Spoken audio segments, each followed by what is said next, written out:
O setor imobiliário comercial está gerando fortes prejuízos em bancos nos Estados Unidos, na Europa, na Ásia, e esse pode ser apenas o começo de problemas financeiros por conta desse mercado imobiliário e que tem como causa raiz não apenas a alta das taxas de juros, o aperto monetário pelo Fed, mas também uma dinâmica bem própria da economia americana. E eu quero mostrar para vocês a dimensão do que está acontecendo e o que a gente pode esperar para os próximos meses. Começando então com a notícia aqui que saiu no Wall Street Journal, que propriedades comerciais estão provocando prejuízos em bancos em 3 continentes, então Estados Unidos, Japão e Suíça. No caso suíço, tem a ver com um conglomerado da Áustria, o grupo Signa, que desde o ano passado vinha cambaleando e aí entrou num processo de recuperação judicial, tendo que se desfazer de vários ativos a preços de liquidação, e as notícias chegam a ser até bizarras, como por exemplo essa aqui, ainda do começo do ano agora, que eles estavam praticamente leiloando escovas sanitárias, mesas de tabuleiro, numa venda de fogo, foi a tradução de fire sale da Signa. E aqueles investidores e bancos que tinham exposição a esta empresa, a este grupo, potencialmente teriam algumas perdas vultuosas. E é o caso do banco suíço Julius Baer, que finalmente revelou no dia de ontem, estou gravando aqui dia 1º de fevereiro, e revelou no dia 31 de janeiro, que teve um prejuízo, aqui temos, de 701 milhões de dólares relacionados a perdas na sua carteira de crédito da Signa Holdings. E isso forçou o CEO do Julius Baer, o Philipp Rickenbacher, a renunciar ao cargo. Isso foi justamente no dia de ontem. Então, isso para falar de Suíça. No caso americano, a notícia foi do Banco New York Community Bancorp, que caiu apenas no dia de ontem quase 38% e hoje está caindo aqui mais 8%, porque este banco acabou absorvendo uma carteira do Signature Bank, que foi um dos grandes bancos que quebrou no ano passado. Lembra da crise bancária de março até maio de 2023? A gente reportou com muita profundidade o que estava acontecendo à época, e o New York Community Bancorp comprou parte dos ativos do Signature Bank e agora também reportou um prejuízo maior do que o esperado por conta de exposição ao mercado imobiliário comercial. Da mesma forma, a Aozora Bank, que é do Japão, que caiu no pregão de hoje, terça-feira, que já acabou no Japão, caiu quase 22%, também divulgando prejuízos relacionados ao setor imobiliário. Então, este é um problema, e só para complementar mais um dado aqui da Bloomberg, como os escritórios caíram 25% nos últimos 12 meses, neste cálculo aqui na matéria da Bloomberg. Então, de fato, há um problema no setor imobiliário comercial. E no caso específico dos Estados Unidos, o setor comercial engloba não apenas escritórios, mas também apartamentos multifamiliares, ou então parques industriais, shopping centers, centros de distribuição, enfim, há uma infinidade de propriedades neste nicho do mercado imobiliário americano. Mas é interessante notar como essa é uma realidade e que não é novidade. A gente fez um conteúdo exclusivo para os membros do canal em abril do ano passado e que esse deveria ser o próximo problema bancário. Então, já estava aí no caminho para todo mundo ver. Quem não viu o vídeo, quem não é membro ainda, vou colocar o vídeo aqui em cima. Mas eu quero usar justamente esse tema dos imóveis comerciais e trazer uma fala importantíssima do Barry Sternlicht, que é Chairman e CEO do Starwood Capital Group, que é um grupo de mais de 30 anos de operação, hoje sediado em Miami, que tem mais de 100 bilhões de dólares de ativos sob gestão, praticamente apenas o setor imobiliário global. Isso foi 2 dias atrás, no dia 30 de janeiro, no evento da iConnections, e é bem interessante o que ele fala, então deixa eu colocar aqui essas falas dele e depois eu prossigo. Vamos lá. If you look at our history as investors, we bounce from asset class, from multis to hotels to land to, I would say office, but let's leave that for a second, retail, out of retail. Então aqui ele apenas fazendo o preâmbulo da sua aparição ali, falando que eles migram de classe de ativo, é varejo, é industrial, é escritórios. Quando ele falou de escritório, começou a rir, falou, não, de escritório a gente vai falar depois. Então, realmente há um problema, porque são várias notícias recentes e nos últimos meses, talvez todo o último ano, de escritórios, às vezes prédios inteiros, torres inteiras em metrópoles americanas, é Nova York, é São Francisco, é Chicago, é por todas as partes, que estão sendo vendidas 30% abaixo do preço, 50%, em alguns casos, que é um absurdo até, como é no extremo de São Francisco, que tem torres sendo vendidas por 30% do seu valor. Aí, claro, São Francisco tem uma particularidade da situação da cidade que se deteriorou muito, então tem muitas empresas deixando, especialmente o centro de São Francisco. Mas mesmo num centro financeiro e corporativo como Nova York, coloquem no Google aqui, New York Office Tower Sale. Então, escritórios, torres de escritórios Nova York, venda. E tem de tudo. Aqui nas primeiras buscas, aqui o resultado, a Blackstone, que é uma gigante do setor imobiliário, deu um calote num empréstimo de uma torre de Nova York, de escritórios, e que estava à venda com desconto de 50%. E colocando aqui para baixo, tem vários casos similares. Então, isso de fato está acontecendo. E por que há uma depreciação do valor dos prédios comerciais, em especial de escritórios? Vou trazer novamente aqui o Barry Sternlicht e aí depois eu vou trazer alguns gráficos para vocês. Então, vamos lá. Office spaces. I've heard you talk about the balance sheet issue, and we know there's close to $1 trillion of office space coming due. You've said a nice little recession is going to bring people back to these office Happened spaces. today. Exactly. IBM said you have to go back to work. Então ela está falando ali sobre o setor imobiliário americano comercial, que tem mais de 1 trilhão de ativos e de dívida que está vencendo e que as pessoas não voltaram para o escritório ainda, e que ele teria já comentado no passado que uma suave recessão já obrigaria as pessoas a voltarem para os escritórios, e que ele comentou que aconteceu hoje. A IBM diz que as pessoas têm que voltar para o escritório. But this is a uniquely U.S. problem, you say. Well, we would have a problem in real estate, in every sector of real estate, not just office, because of the 500 basis point increase in rates that was vertical. The fact... Então, o primeiro ponto que ele trouxe, a gente teria um problema em qualquer propriedade imobiliária, em qualquer setor, por conta dessa disparada de 500 pontos base na taxa de juros que foi vertical. É o ciclo de aperto do Fed que a gente já comentou inúmeras vezes. That one asset class never recovered. People never went back to work in the United States, in the office. The office market has an existential crisis right now. Então, o que ele fala, o que é impressionante é que uma classe de ativo, que é escritórios, nunca se recuperou da pandemia. As pessoas não voltaram mais para os escritórios nos Estados Unidos. Então, o mercado de escritórios está em uma crise existencial. And so, you know, it's a $3 trillion asset class that's probably worth 1.8 trillion. There's 1.2 trillion of losses spread somewhere, and nobody knows exactly where it all is. Veja que interessante, ele falou que é uma classe de ativos de valor aproximado, ou era de aproximadamente 3 trilhões de dólares, valor de escritórios, e que agora está valendo mais na casa do 1,8 trilhão, portanto, há perdas de 1,2 trilhão espalhadas em algum lugar e ninguém sabe exatamente onde está tudo. And Signature Bank was sold, and we bid on it. There were buildings in New York that were $100 million. The guy bought it for 200, the loan was 100, we thought it was worth $30 million. There's a building for sale right now in San Francisco, it was bought for $850 a foot, the loan was $450 a foot, they'll sell it for $250 a foot. I mean, that's 25 cents on the dollar. That would mean we lost 3/4 of the total asset class. Now, this asset class is not just owned by rich people, it's owned by pension plans and other people, small investors. We're not just talking about towers, we're talking about the buildings that surround towns and municipalities. But what happens to those cities?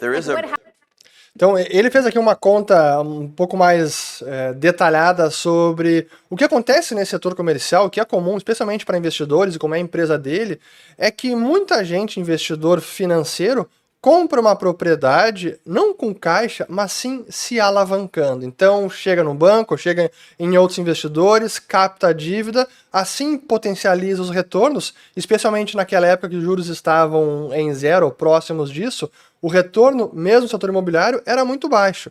E se você se alavancasse, você conseguiria turbinar os retornos. Então essa é a mágica da alavancagem, que quando tudo vai bem, é uma maravilha, mas quando os juros sobem, é aí que vem o problema.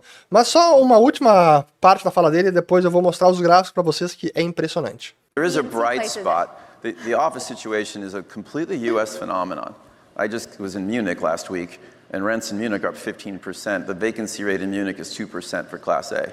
In Seoul, Korea, it's 1%. In Tokyo, it's 4%. Everyone's back to work except for Americans. We've gone off the deep end.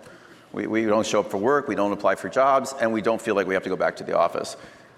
The CEOs are in, and I think in a recession they will say, as you're seeing right now, come to the office. When Amazon opened HQ2, they said 4 days a week in Virginia. Right. So what will Então, de fato, esse é um fenômeno quase que exclusivamente americano, e quando eu estive nos Estados Unidos ano passado, em Miami, fui algumas vezes, depois em Nova York, Washington, São Francisco, Palo Alto, a conversa com os empresários, investidores, era essa. As pessoas não voltaram para o escritório como aconteceu no restante do mundo, mas começa a mudar, talvez ainda incipiente. Ele mencionou o caso da Amazon, que quando construiu a segunda sede principal na Virgínia, disse, é 4 dias por semana no escritório e não quando quiser. Então, está mudando, mas ainda é um problema para a economia americana, e agora que eu vou trazer, então, os gráficos, porque é impressionante. Primeiro, então, que é a ocupação de escritório nos Estados Unidos,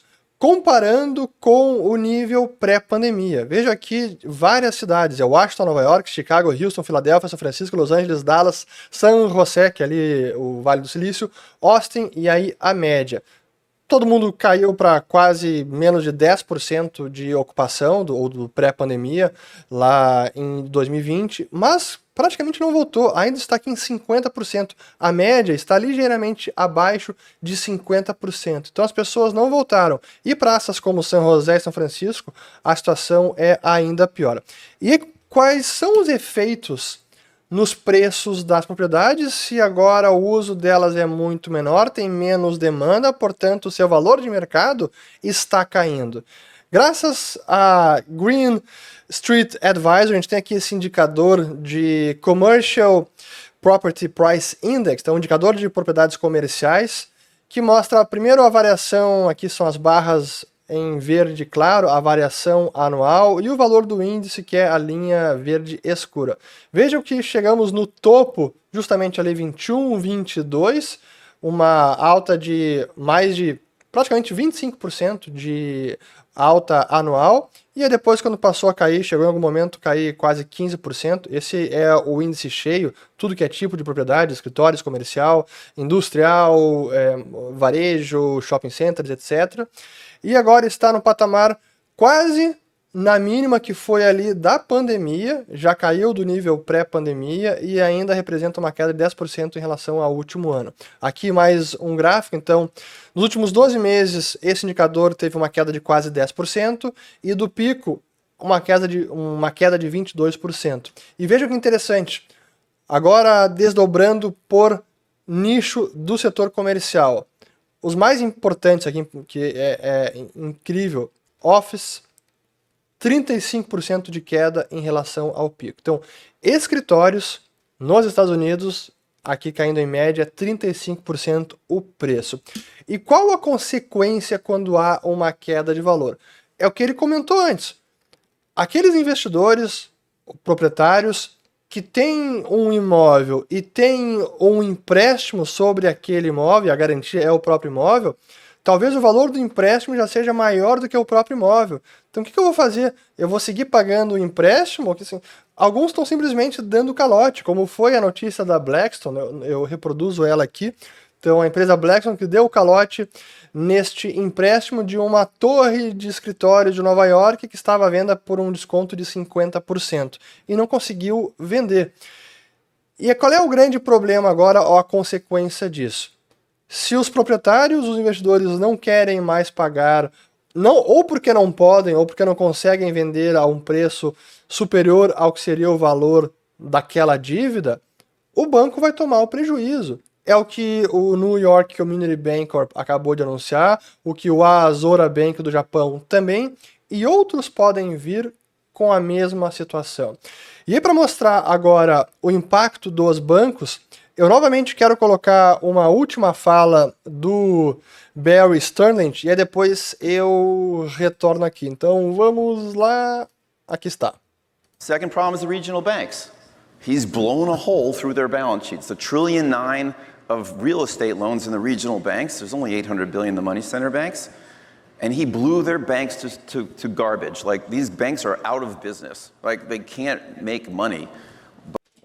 Então ele falando da política de juros altos do Jerome Powell e que isso está acabando com os bancos, destruir os bancos, eles vão quebrar, vão sair do mercado porque eles não conseguem ganhar dinheiro dessa maneira e ainda tem toda a exposição ao setor imobiliário comercial.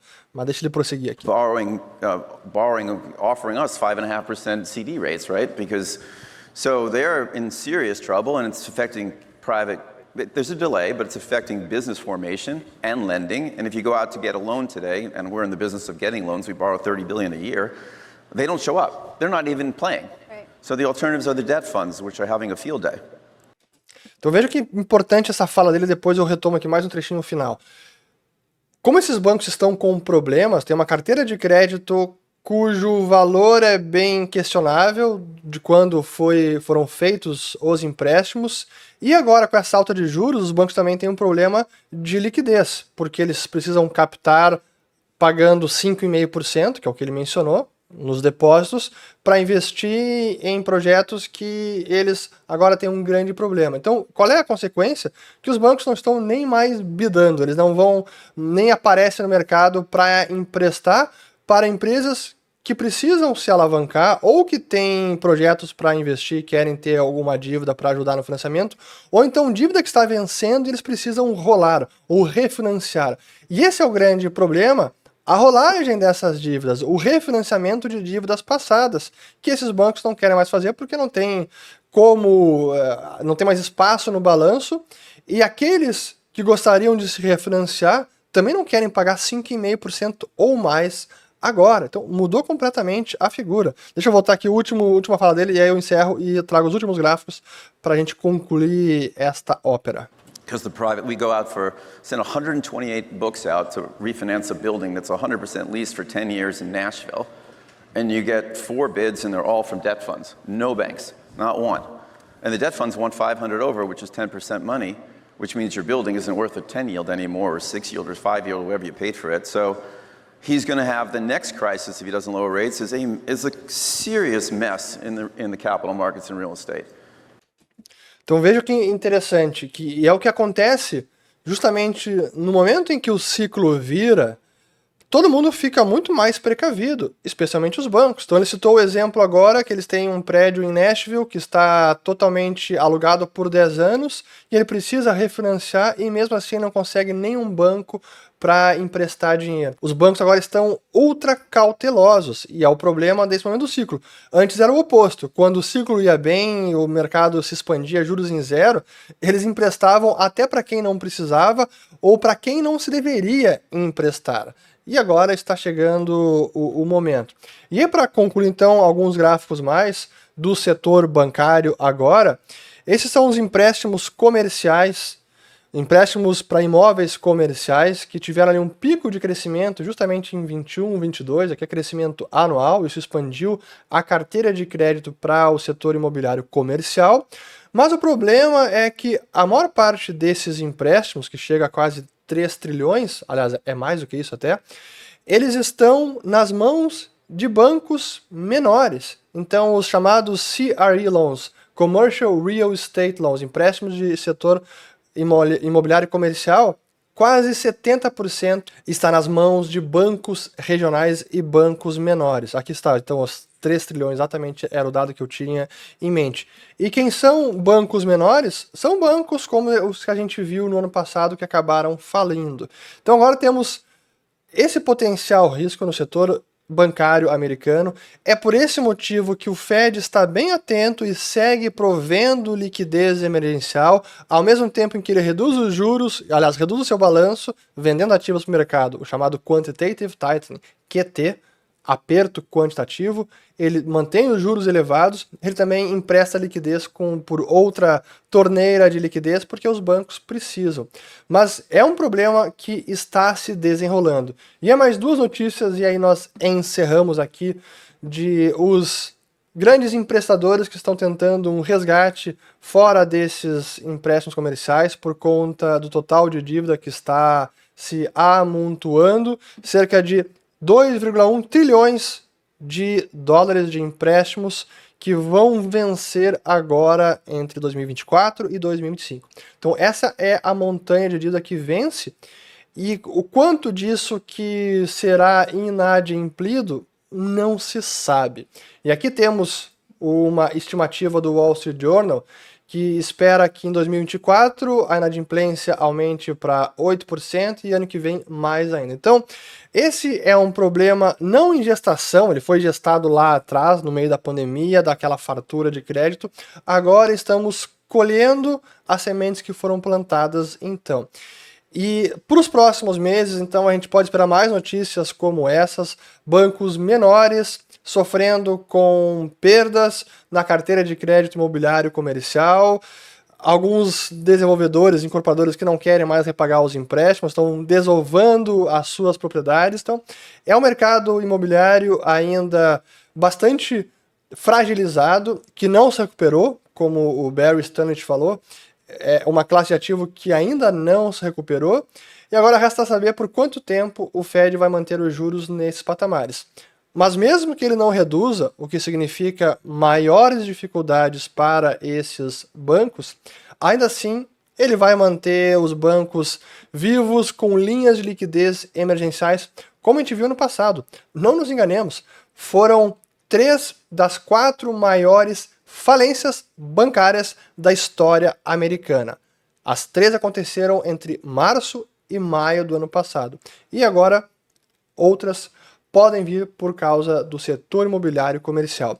Vou deixar aqui 2 vídeos que nós gravamos então para os membros do canal, um que eu já mencionei e outro também mais recente, sobre como o Fed está na prática, no detalhe, operando essa provisão de liquidez para manter os bancos, para socorrer os bancos de verdade. Então, espero ter gostado, se inscreva no canal, ative o sininho e volto no próximo. Valeu!